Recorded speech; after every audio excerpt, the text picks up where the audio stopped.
as addictive as your morning cuppa. It's Radio 44's Morning Fix with Bhargav and Radhika. Good morning. It is the 23rd of March. And what day is it, Bhargav? It's a Tuesday. No! Pakistan Day! That's what we're celebrating here. That's much better. And of course, we've got a wonderful guest. Thank you so much to the Pakistani High Commissioner to Kenya, Honorable Saqlain Syedah. Thank you so much for joining us this morning. And I think we'll just jump right into the interview. I wanted to ask you if you have a message for your Pakistani friends today who are celebrating Pakistan Day. Yeah, thank you for having me here today. Thank you to the team of Channel 44, Radio 44, sorry. And it's really a privilege to be here.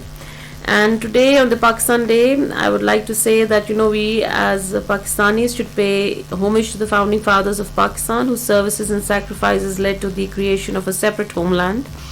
And also, to vow to continue our struggle to make our society more humane, inclusive and tolerant, upholds democratic values, rule of law and the Islamic way of life in our country as it was envisioned by our founding fathers. Thank you. Thank you so much. Now, I have a question for you. It's been some time since you've come here. So what were your first impressions since you came into Kenya, and especially Nairobi? Wow. Because whatever I had heard, whatever people were always saying Africa, and I said no, Kenya. and it turned out to be that way. It was the Kenya. It was a good surprise, so comfortable, so easygoing, so people were so welcoming, and it was just like being at home actually. Do you see some similarities between Nairobi and maybe some cities in Pakistan?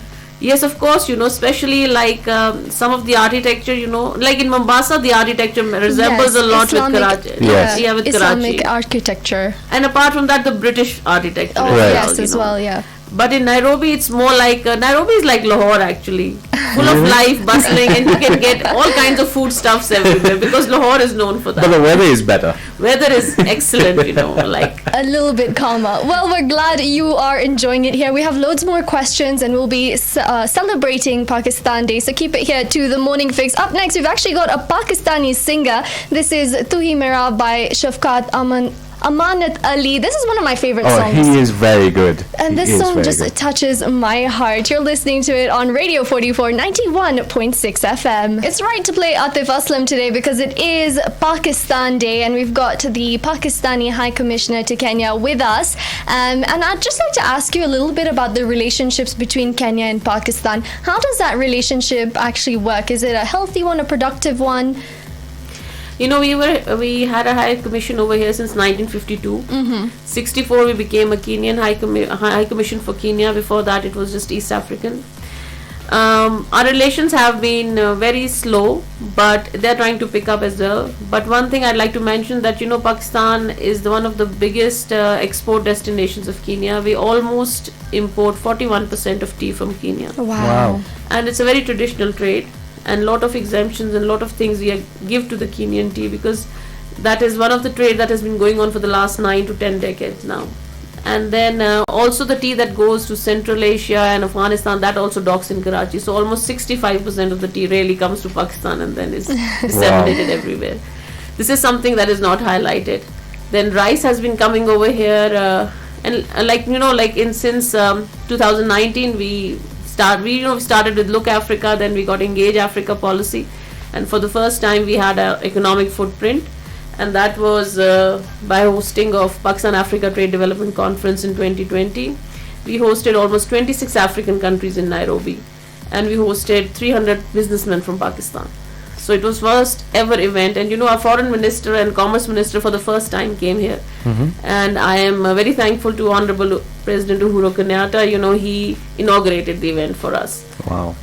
And I think from that we started to pick up, but then COVID came in and I was put in a neutral gear, totally off balance. But things have started picking up in different sectors, in pharmaceutical, in textile, in small machinery. We're trying to work out things. I had two, three delegations have gone to Pakistan also, and we are trying to get some people over here. But tea is our success story. Tea is your success We story. all love tea. Yes, Yes. definitely. So what are some of your main objectives as the High Commissioner of Pakistan to Kenya? First of all, to start, to engage in economic diplomacy and try to get as much as possible, benefit from both sides. Not one-sided trade, both countries should benefit from it. And secondly, to have people-to-people contact. I'm trying to establish an alumni for all the students who've studied in Pakistan. Hopefully we'll be registering them soon, the alumni. And then I would like to have a business council as well. So all the people who are engaged directly or indirectly with Pakistan should get the right recognition as well. Yeah. Well, I love that you're bringing all the community together. You had mentioned that it's quite large, the Pakistani community in Kenya. About 100,000. Those are the estimates. So it's great work you're doing, and we'll continue asking the High Commissioner some questions. If you have any for her, please text us, or you can even call us to wish us a happy Pakistan Day on 0758 123 444. Up next is the band Junoon. They're actually from Lahore, which is where the High Commissioner is from, so we're taking it back there. This is the Morning Fix, only on Radio 44. Catch us on 91.6 FM. And today on the Morning Fix, we are celebrating Pakistan Day with the High Commissioner to Kenya, Saqlain Saeed. And High Commissioner, I wanted to ask you, what areas can we focus on to really strengthen that relationship between Kenya and Pakistan? I think we should focus on value addition on both sides. Because COVID has really changed the dynamics of economies of all countries, especially developing countries. We do not have that much finances, so I think we have to get into the value chain of each other's country to really contribute to our trade on both sides. Number one. Number two, we do not have any social interaction. We have to work on that. We have to work in the education sector. We used to have a lot of students from Kenya till 2005. Even now, a lot of students go for engineering and pharmacy over there, but I think we need to have some kind of more exposure for the Kenyans and for ourselves also.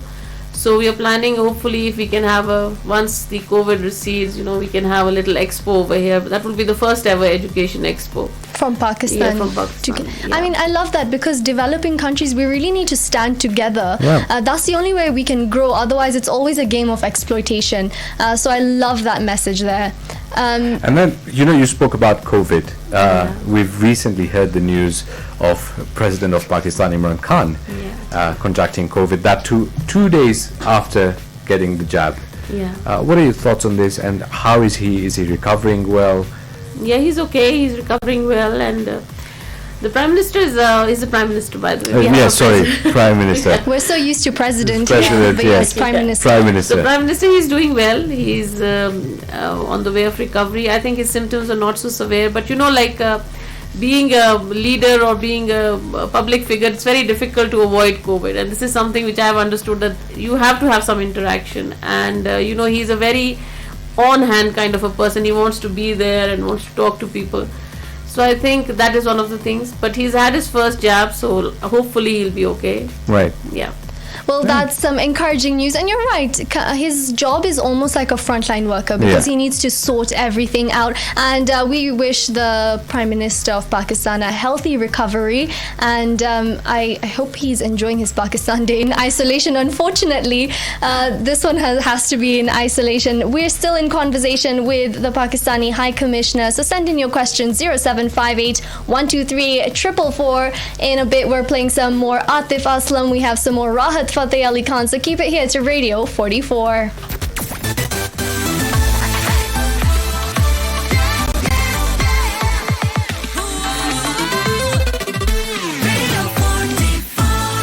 And I've actually got a couple responses.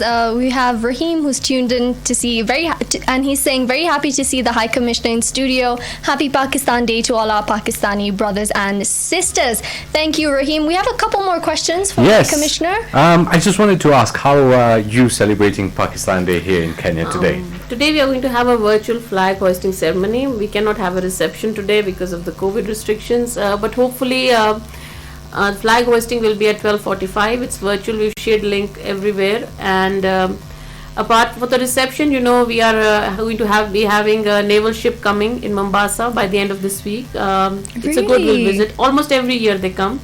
Last year they also came with a medical camp and they treated almost 4,300 patients in Malindi and Mombasa.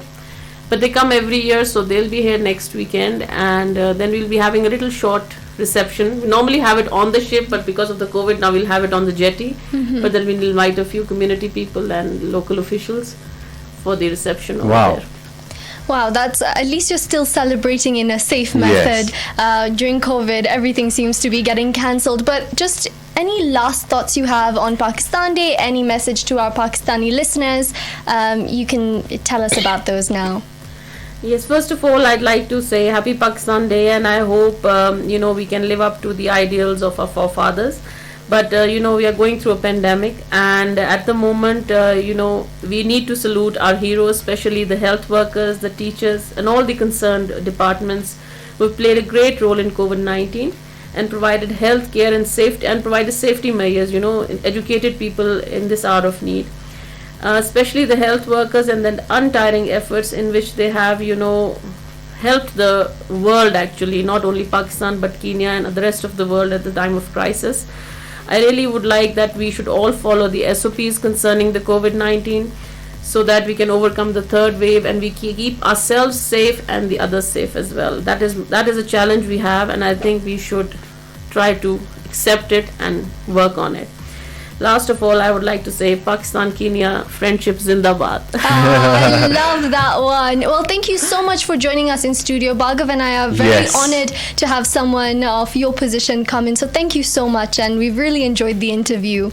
Yeah, thank you for having me here. And this is the first time I've come in a radio station in my life, but it's like very... It's a good first impression? Yeah, very good first impression. Very good. Thank you very much. Thank you so much. Well, that's been the Morning Fix. Bhargav is going to take you all the way till 10 a.m. So make sure you keep it here to 91.6 FM. Up next, we've got a brand new track. It's from the 2021 movie Time to Dance.